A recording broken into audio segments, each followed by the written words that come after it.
The wonderful Dr. Molly Gebrian is sticking around for part two of our chat on the science of learning and practicing, this week telling us all about practice habits, the memory, mental practice, and much more. Let's go! In general, what would you say are the typical ways that students practice and the typical instructions that teachers will say to students in terms of how to practice? Yeah, great question. Okay, so I'll answer the second one first. What do teachers typically say?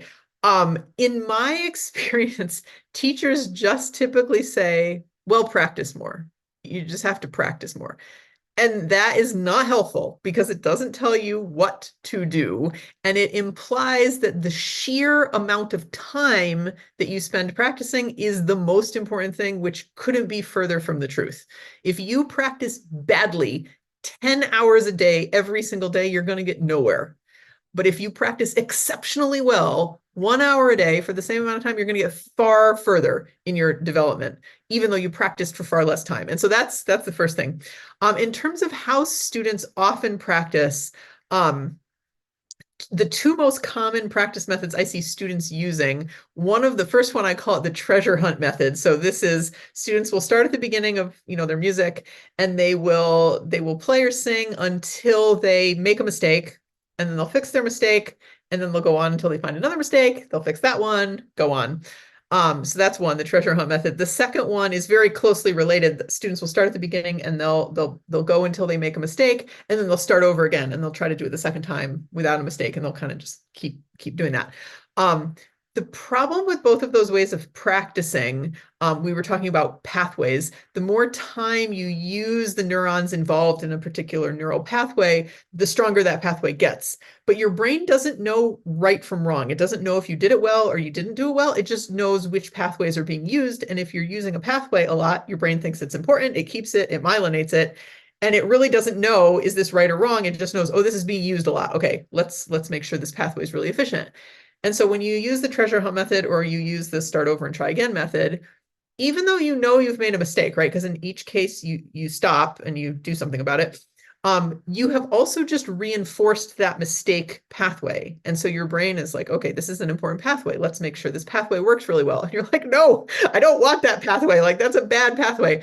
But your brain doesn't know that. It just knows that you used it. And so by practicing in that way, you're actually reinforcing your mistakes and you're making your mistakes even more ingrained, which is really problematic if you want to play well. And it's also really frustrating, right? Because often when students do that, they think they're practicing well, right? They made a mistake and they stopped and they fixed it and they think, oh, that must be good practicing. Or they started over again and they tried to do it again without realizing what's actually going on in the brain. And this is where, again, I think it's important to describe to students what happens in their brain when they're practicing so they can understand why those ways of practicing really don't work and are getting in their way and are contributing to the frustration they feel. For the younger singers, then, for example, how can we help them who might not even necessarily just for young singers either, for people who might be new to the skill or just don't have a lot of self-awareness in terms of their instrument? How do we help send them away with practice so they know when it's a good result and when it's a bad result, when they don't really have anything to compare it with other than when it went right in the lesson? Right. No, that's a great question. So I think it's very, very important, certainly in younger students, but sort of at all levels. I do this with my doctoral students too, to model good practice and good working habits in the lesson. And so a very typical lesson is you start and you sing through your whole song or you play through your whole piece and then you work on it. I do not do that anymore because that encourages students to start their practice that way. Don't start your practice that way. Doing a run through is not helpful. It's just going to reinforce your mistakes. And so in lessons, if there's something I'm working on with a student, I will go through with them in the lesson exactly how I want them to practice it. And we'll do all the sort of steps of the practice technique, whatever that may be, and we'll do it together. And while we're doing it, I'm explaining what we're doing, why it works, why it's beneficial. And then when we get the result we want at the end, I make sure that they know what that result sounds like, feels like they know what a good result is, and they can tell without me having to be there to say, yes, that was good. And so they have a metric for themselves of what they're looking at. And then I also make them like talk back and explain back to me, okay, what did we just do? How did we just practice that? How did we get there so that you can recreate it in the practice room? And I think that's really, really important to do, because if students just have a good result and they don't know how they got there, they can't recreate it.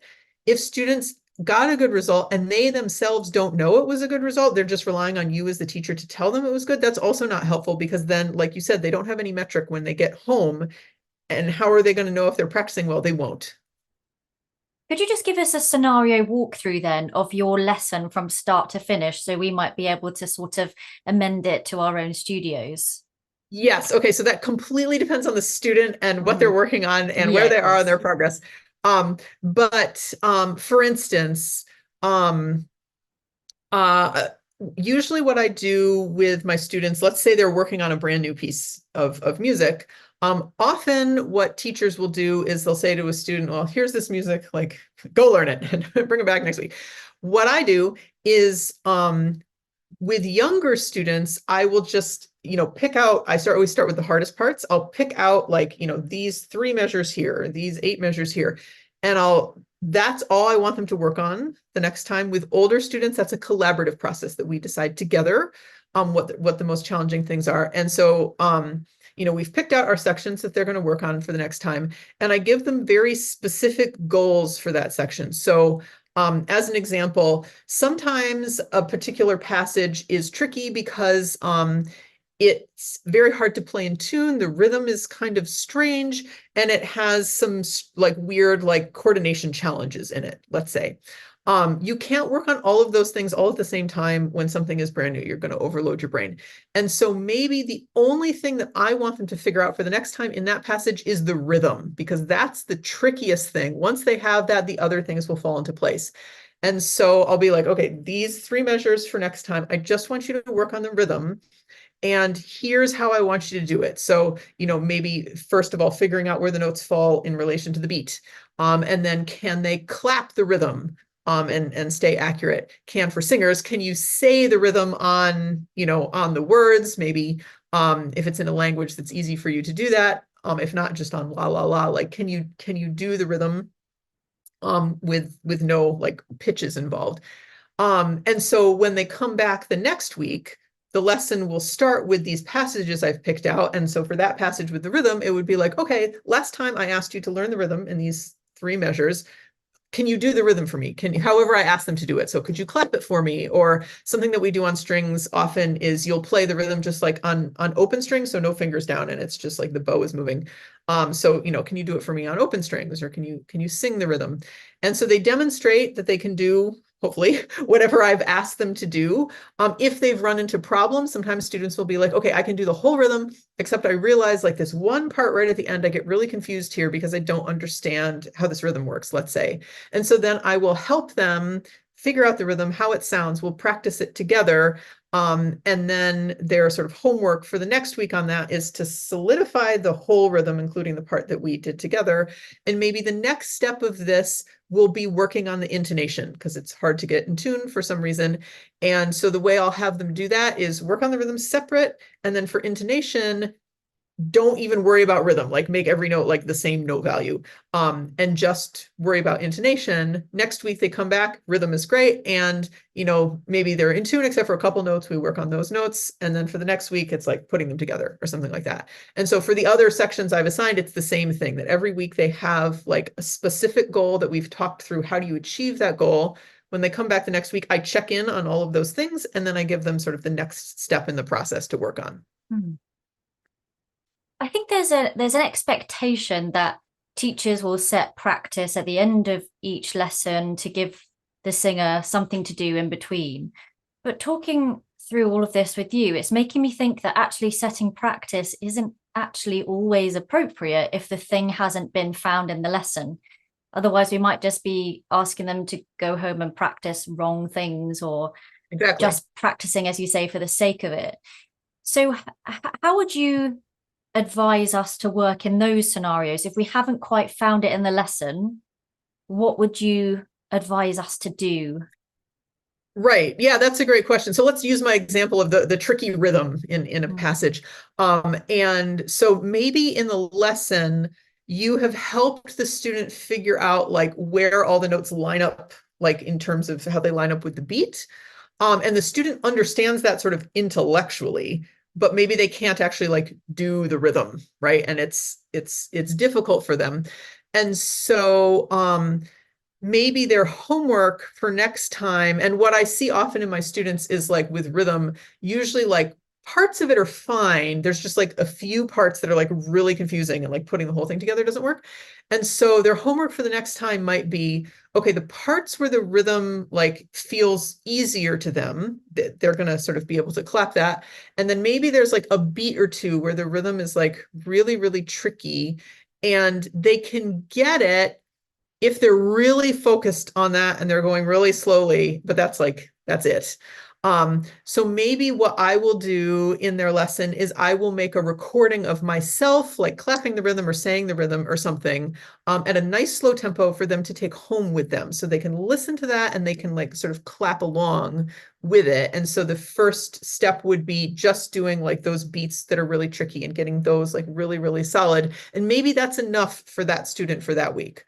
Or maybe I'll say, okay, like once you've gotten these and they feel really good, then you're going to try doing like the beat before the tricky beat and the tricky beat like together. And maybe I'll make a recording of that for them so they can hear sort of how it sounds.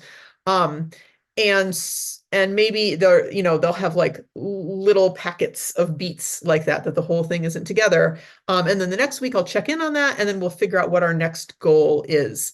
And so in terms of deciding in the lesson, if you had, as the teacher, you had a certain step in mind, like, okay, learn the rhythm for this, but doing that whole step is too much. Your job as the teacher is to break it down into smaller steps than that and figure out what smaller steps can the student handle, that maybe in the lesson, like they can do it if they really, really concentrate, but it's sort of hit or miss right now. That's what practicing is for, to make it less hit or miss.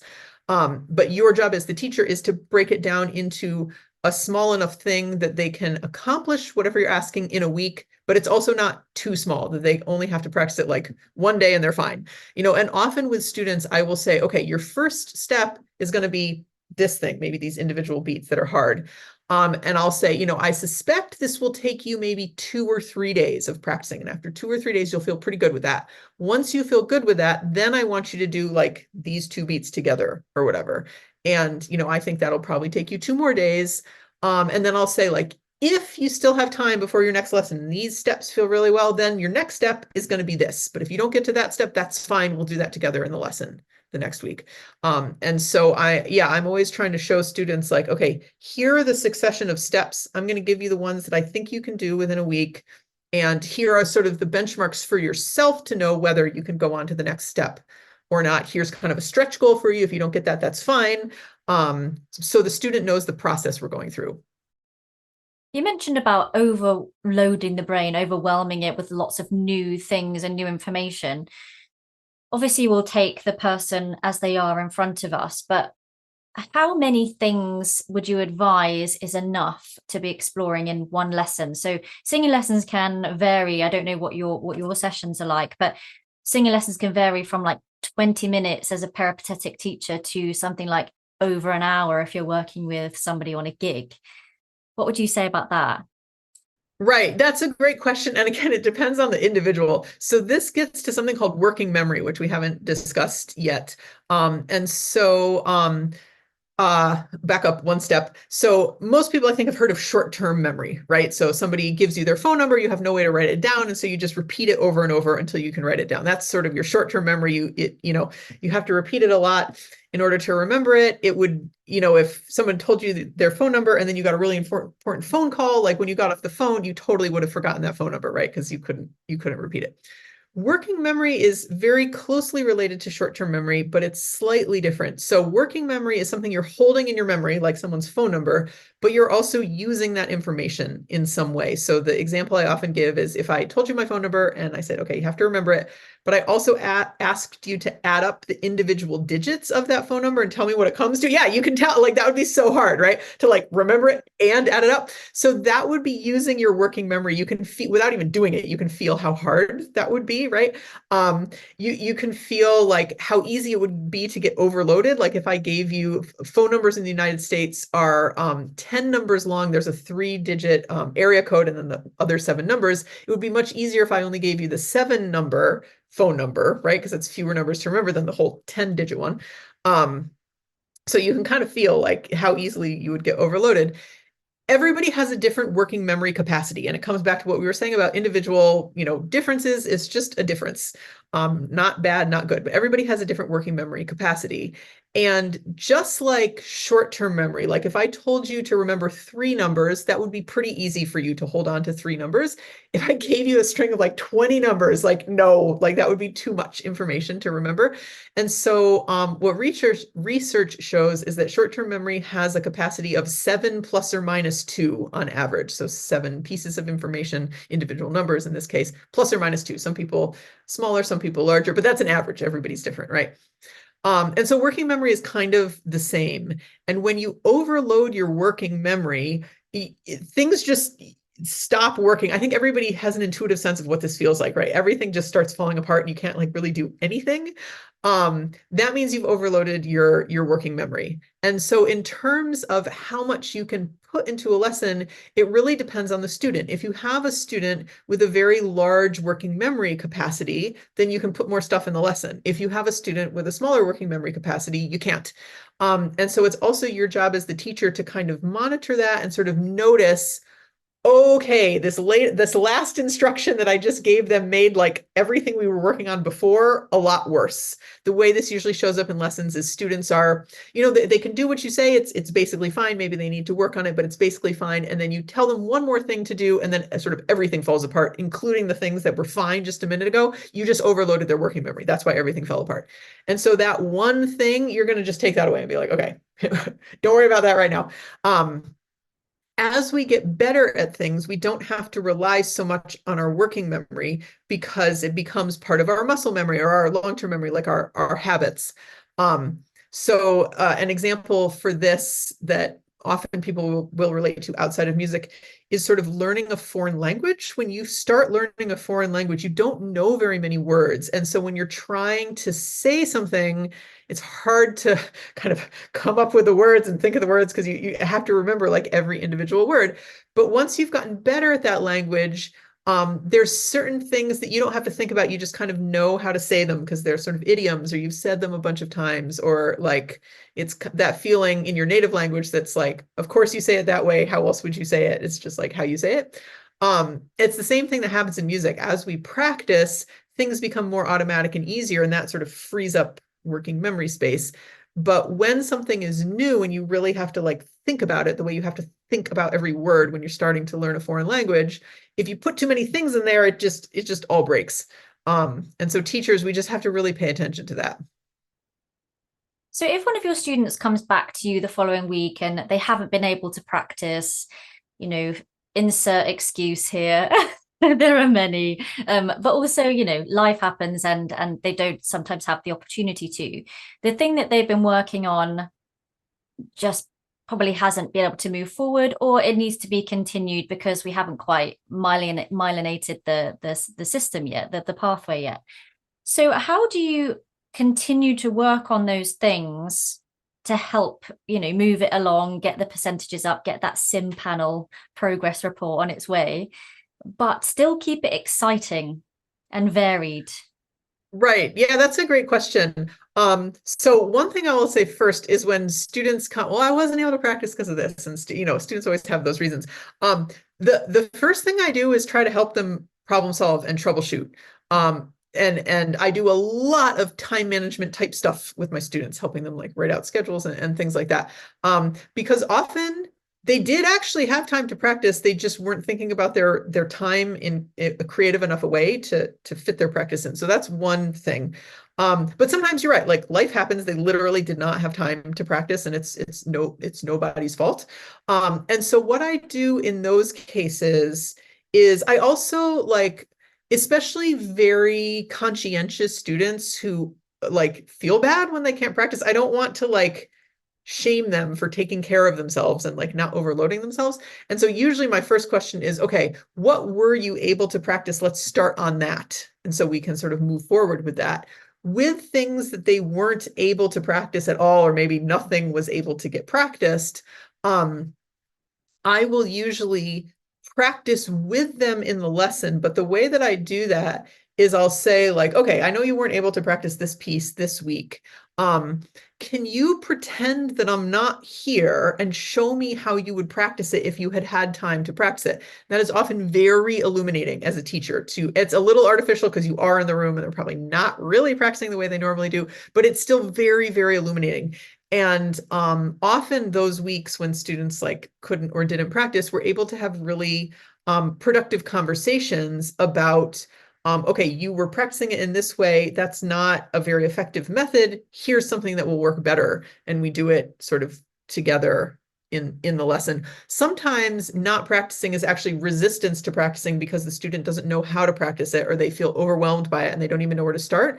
And so by asking them to practice it for you in the lesson, you can sometimes figure that out too, and that you can help them then break it down and not be so overwhelmed so that it's easier for them to start practicing the next week. Yeah. When you help your students create a schedule, is it always to find pockets of time that they can focus and focus singularly on that one activity? Or is there any part of that that's like, look, you're traveling from A to B, from your, I don't know, school to your dance class. In the car, I want you to do this. Is that still useful? Or yeah, how do you put together that schedule time? Yeah, totally. So your question about you're in the car between events. I talk to my students a lot about mental practicing, about Mm. working things out in your head, and that can be a really good time, especially if it's boring, right? Sitting in the car in traffic, like that's really boring. That can be a really good time to work on things in your head. So maybe you're practicing doing a rhythm correctly in your head, or you're practicing correct pronunciation in your head, or you're practicing hearing the right notes in your head. That's very, very productive and a great use of time. What I often do with the scheduling stuff with my students is usually my first step is I give them a piece of paper where I've drawn a calendar Monday through Sunday with all the hours blocked out, and I have them just put X's in there where they have events that they can't move, school, dance lesson, whatever. And so we can see all the pockets of time that don't have anything in them.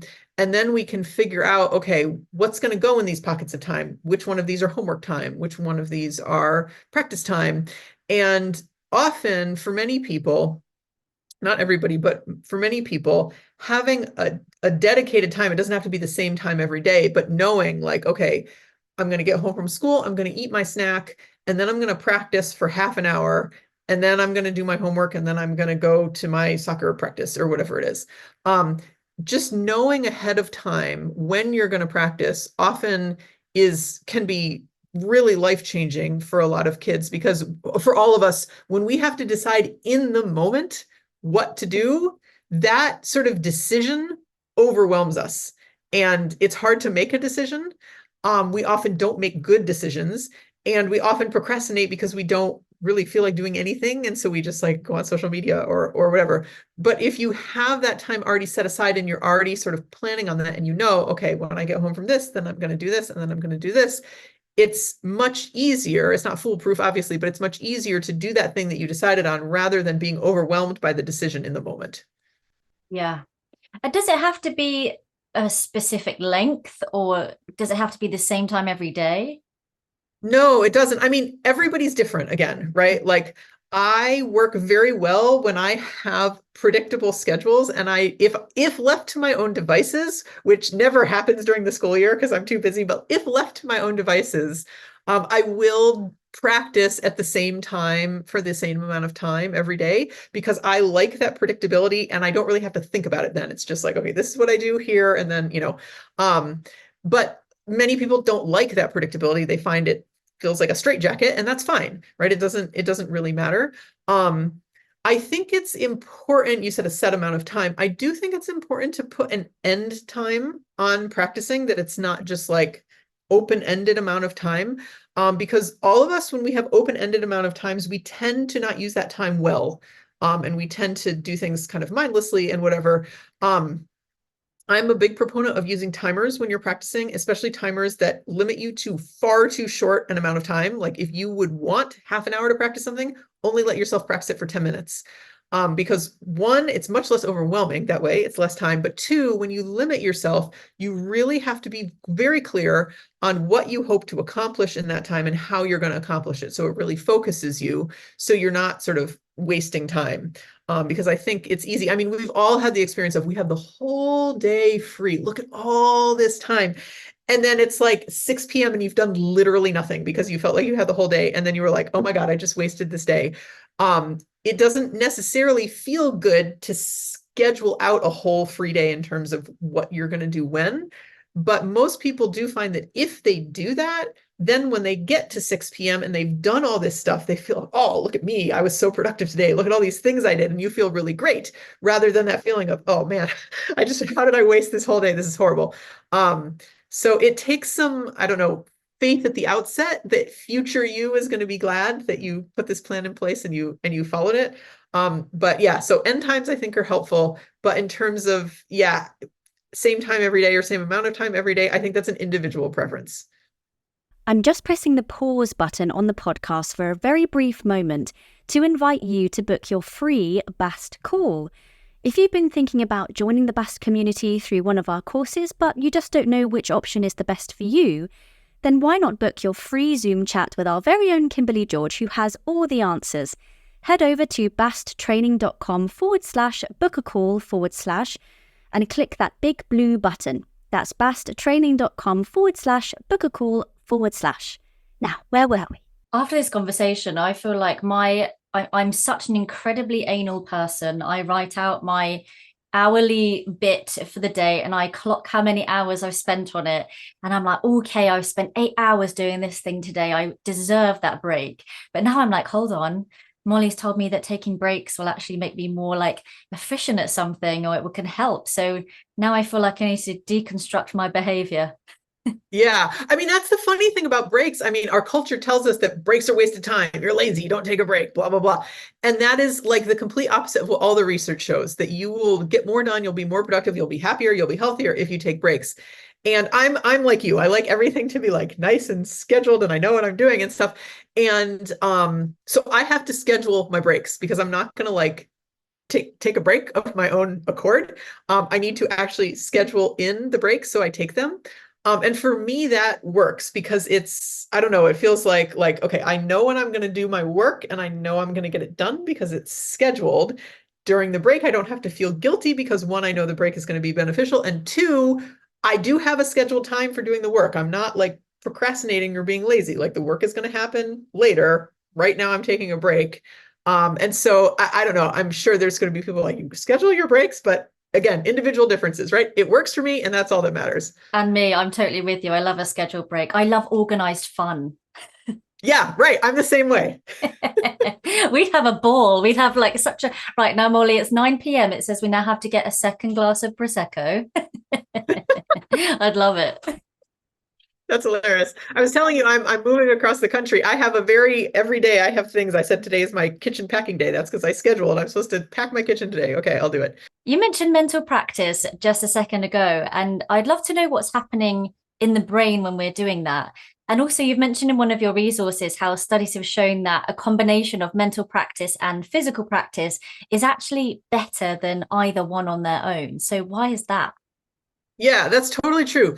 So when we mental practice, so what mental practice means is imagining yourself doing it inside your head. So with music, like hearing everything you need to hear, the rhythm, the pitch, the quality of sound, dynamics, like anything you need to hear, imagining that in your head. And also feeling what it needs to feel like. So anything you're doing with your body, like imagining how that would feel.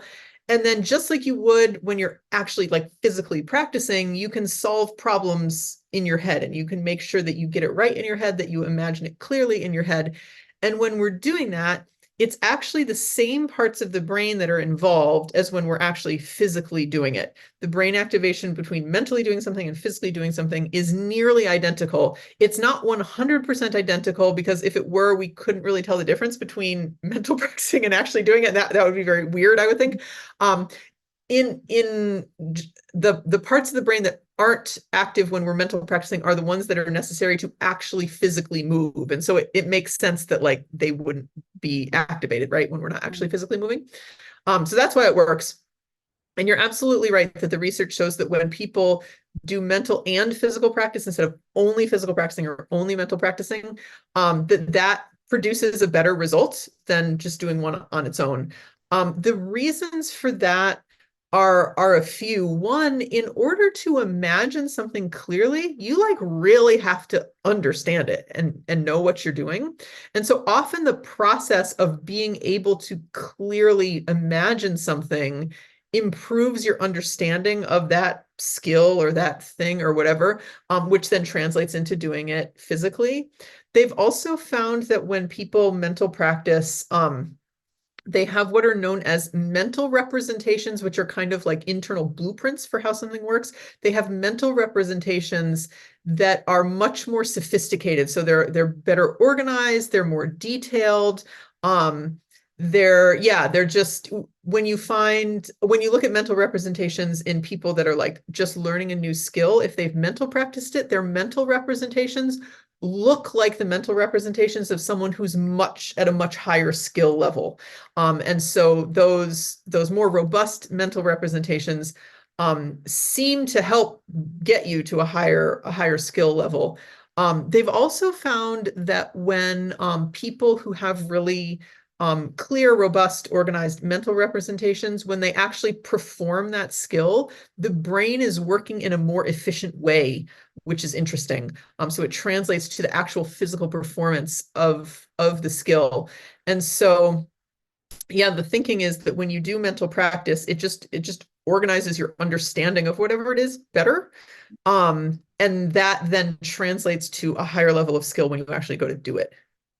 Is it linked to audiation, where you're say we're trying to progress in pitch matching, and you think about and you hear the note in your head so that the intention is the result when you actually come to physically do it? Are they two linked activities? Yes, yeah, absolutely. So audiation is a really important part of mental practicing for musicians.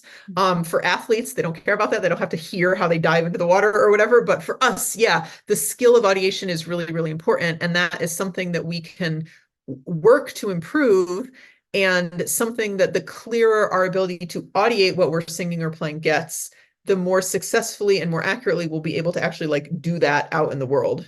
As a viola player, do you adhere to these understandings in your own practice? And what have you seen in your students that you have started to like apply this to?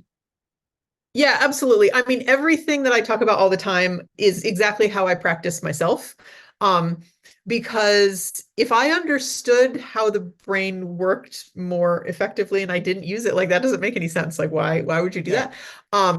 I have seen very, very clear differences in how quickly I learn music, how well I perform, the more of this information that I learn and I incorporate into my practice. So I've been doing this kind of work since I was an undergrad, so like 25 years, something like that.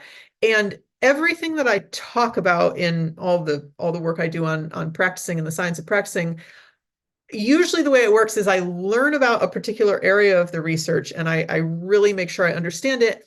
And then I start applying it to myself in my own practicing, and I'll do like experiments on myself to see how it works in myself. And then once I understand how it works for myself and I've seen the benefits for myself and I've come up with practice methods that kind of match what the research says, then I start sharing it with other people. But I always make sure it works for me first and I understand how it works for me. Because if I can't understand that, it's really hard to know, like, how would I share it with someone else? And I think also sort of the personal experience I have with it helps musicians trust that, like, yes, this is going to work because like I've seen it as a professional musician work. You can trust me that it's going to work. I share it with absolutely all my students because same thing, like if I know that this particular practice method works really, really well, why wouldn't I share that with them so they can use it too. I talk to my students about brains all the time. I talk to my students about practicing and how we learn sort of all the time. I think it's really, really important. And I think that, as musicians, we spend so much time alone in the practice room, right? We spend so much time trying to improve our ability to play our instrument or sing or learn music or whatever. And all of us have limited time in our lives, right? Nobody has like unlimited time. And all of us want to use our time as efficiently as possible. So why wouldn't we use practice methods that science have shown are really effective and are more efficient, right? Nobody likes to feel frustrated. Nobody likes to feel like, wow, I really can't do this, right? So why wouldn't we use practice methods that sort of cut down on that frustration and allow us to get where we're going more quickly? These practice methods also apply for other parts of our life. So if I wanted to really understand acoustics, could I sit down for, set amount of time, read the passage, really try and think about what it means and understand, and then take a break? Does it work in those realms as well? Yes, absolutely. And actually, everything I talk about, the vast majority of the research was not done on musicians. Most of this research is done on athletes or surgeons or just everyday people learning like random skills or facts or whatever. And so everything I talk about are sort of general principles about how humans learn anything. And in some cases, like with the taking breaks thing, they're general principles of how all living things learn, like not even just humans, like all living things. And so, yeah, not only do they work in any realm you want to apply them to, the research was often done in those realms and not in musicians, which is another reason why I have to apply it to myself first, because I'm, taking something that was not done on musicians and I have to think about, okay, what does this look like for a musician practicing? Because it's often very different than what was done in the lab. But your example of, read it, take a break, and then come back again later, perfect. Okay, great. I was kind of hoping that you'd say no, there's not a strategy for that, because that means I'm going to have to do it now. Continuing the break idea, that in her book Teaching Singing to Children and Young Adults, Dr. Ginevra Williams states about how when we're taking rest from practicing or learning music, the brain can recover from fatigue or overwhelm or overloading more quickly if it's given an activity to do that's involving non-fatigue parts of the body. So what are your thoughts on that, and how can we help our students to incorporate that in their practice? Yeah, that's a great question. I often get asked like, well, what should I be doing during my break? From my understanding of the research, the sort of gold standard of breaks, taking a break to enhance your learning, is taking a nap, taking a walk, or meditating. Oh, I like the nap idea. I know, right? Yeah, the nap idea is great. Often kids do not like the nap idea. Kids do not like to take naps. But our brains, so the ultimate break is sleep. They're like naps, overnight sleep, like the ultimate break is getting enough sleep. But our brains also really get a break when we do things that allow our minds to sort of wander. We again, we have this cultural thing that like mind wandering is bad. Like you're being lazy, you're not paying attention, but our minds need to wander. And so often, I don't know if you've ever had this experience, but many people have had the experience of, like doing household chores, something that doesn't take a lot of attention, and you're just sort of, cleaning your bathroom or whatever, or you're driving somewhere, or you're sort of out on a nice walk, and an idea occurs to you, something that you've been sort of puzzling through, and then out of the blue, you sort of understand it. That's because your mind was wandering. When you were doing this thing that doesn't take a lot of attention, right? It doesn't take a lot of attention to take a walk. It doesn't take a lot of attention to do household chores. If you're driving a familiar route, it doesn't take a lot of attention. And so our minds wander. That gives our brains a rest. And then often that's why we have those sort of sudden insights of, oh, okay, that's how this works or whatever. So for kids, like playing outside, with their friends, doing something fun that's physical, that doesn't take a lot of like, brain power unless they wanted to, is a great way to take a break. Hey you! If you're enjoying the Singing Teachers Talk podcast, then don't forget to hit the subscribe button. We are committed to bringing you engaging conversations and valuable insights from experts across the field of voice. By subscribing, it means we can continue to do that. You'll never miss an episode, and you'll be helping to spread the word to other singing teachers, vocal coaches, and overall voice nerds. So subscribe to this channel now and just watch your teaching grow. With everything that we've discussed considered, what does it say about how music programs are built and regarding assessments and expectations from week to week? Are we actually building environments where our singers and musicians can progress? That is a great question. It's going to be another soapbox issue for me. So I will say, like, I grew up in like the standard classical music training culture, right? I had a very sort of standard classical music training education, and it served me very well. That being said, I think that the sort of stringent schedules we have, like you just said, around assessments and all these different things, and the way that lessons typically look and these artificial timelines, I don't think they serve our students well. And I think that it's not uncommon in the classical music world for people to get massively burned out, right? And to stop making music and to switch careers. And I think that's because of how our training works. We sort of expect people to be able to all adhere to this sort of very uniform schedule. Like we've talked about many times, like everybody is different. Everybody is different. And for the students that can, adhere to those schedules, great for them. But for the students who can't, it often causes them to feel like something is wrong with them. And they start to beat up on themselves, and they start to get really down on themselves, and there is nothing wrong with them. There's something wrong with the system. But of course, students can't see that, right? Of course, they can't have that perspective. The only logical conclusion for them to come to from their perspective is, well, something must be wrong with me because I can't do this. This is how it's set up. I see that everybody else can do it. I can't do it. Therefore, something is wrong with me. And I think that's how a lot of people leave music. I think that's how a lot of people get burnt out. And that's horrible. Like, music should be something that we enjoy doing, right? It should be something that's enriching to our lives, not something that makes us feel terrible about ourselves. And so I don't know what the answer is, but I do think sort of systems of education sort of in general don't take into account these individual differences that we all have. And it tries to sort of put us in boxes that don't work for most people, and in many cases are not aligned with the research on how we actually learn optimally. Yeah. What's next for you then, Molly? You're packing up. So can you tell us what you're on to next? Yes, absolutely. So for the last 10 years, I've been a viola professor at the collegiate level. I've been here at the University of Arizona for the last 5 years, but I am, yes, currently packing up my house. I'm moving 1,600 plus miles across the country to Boston. I will be starting a new position at New England Conservatory in the fall, teaching teaching courses on the science of practicing stuff. So up till this point in my life, I have been like a violist, a professional violist, and all this science of practicing stuff has been sort of my side project that I just do because I'm fascinated by it. But for a long time, actually, I've wanted to make that more the focus of what I do because I really love it. And I see that I, as a professional musician who has the background I have in neuroscience, I'm in a unique position to kind of translate this research so that musicians can understand it and use it. And yeah, more and more over the last 4 or 5 years, I've just wanted more time to do that. And so now I'm doing that, and I'm really excited. It's going to be a very new chapter for me in my life, but I'm looking forward to it. Yeah. And this is such an interesting and deep topic. So do you have any resources other than the really wonderful videos that are on your website that you would encourage us to check out? Yeah, absolutely. So the first is I have a book coming out on this summer. I'm so excited about this. It's called Learn Faster, Perform Better, a musician's, what is it called?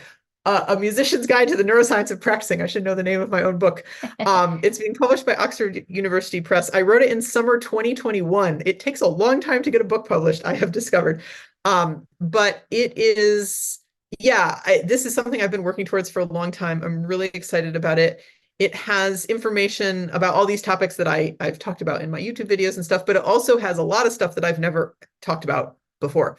So that I'm hoping will be a really great resource for people. Another resource that I always like to point out to people is Noah Kageyama's bulletproofmusician.com website. Noah is a performance psychologist who teaches at Juilliard. He's a violinist, a former violinist, I guess. And his website has so many resources on this stuff. It's just absolutely outstanding. Another person whose stuff I like to plug, she's a good friend, Sarah Nieblock. She runs Spark Practice.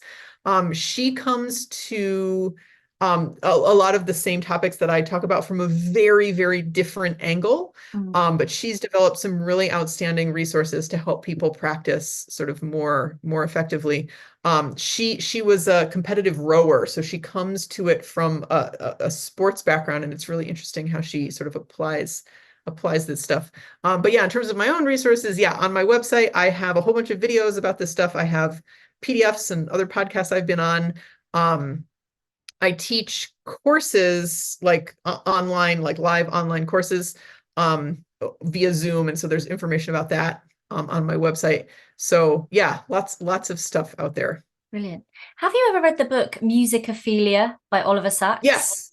Yes. That's a pretty cool one in terms of the earworms and stories of people who, like a gentleman who was struck by lightning and could just had a musical awakening as a pianist. Exactly. Yeah, that story actually originally appeared, I think, in the New Yorker. I remember reading it in a magazine before I think it was the New Yorker, before the book came out, and just like, yeah, it's such a wild story. I love that book. The stories in that book are, yeah, just so fascinating. Yeah, it's great. So where can our listeners find out more about you and get in touch with any questions or to join courses? Yeah, absolutely. So my website is just my name, mollygebrian.com, and everything is there. Everything can be found on my website. There's for the online courses, right now there's a form to be added to my email list when the next section of that course opens up. Probably it will be in the fall, but like I said, I'm moving across the country, so everything's up in the air. But I have a list there that an email will go out to those people before it will go out to the general public saying, okay, here's the next time the course is going to be offered if you want to sign up. All my YouTube videos are there. I haven't put anything actually about my book on my website. I should do that. But everything else is yeah, on my website. Great. Well, Dr. Molly Gebrian, thank you so much. You have been so generous with your time and your knowledge. Thank you for giving up your precious packing time to spend it with me instead. Thank you so much. This was really fun.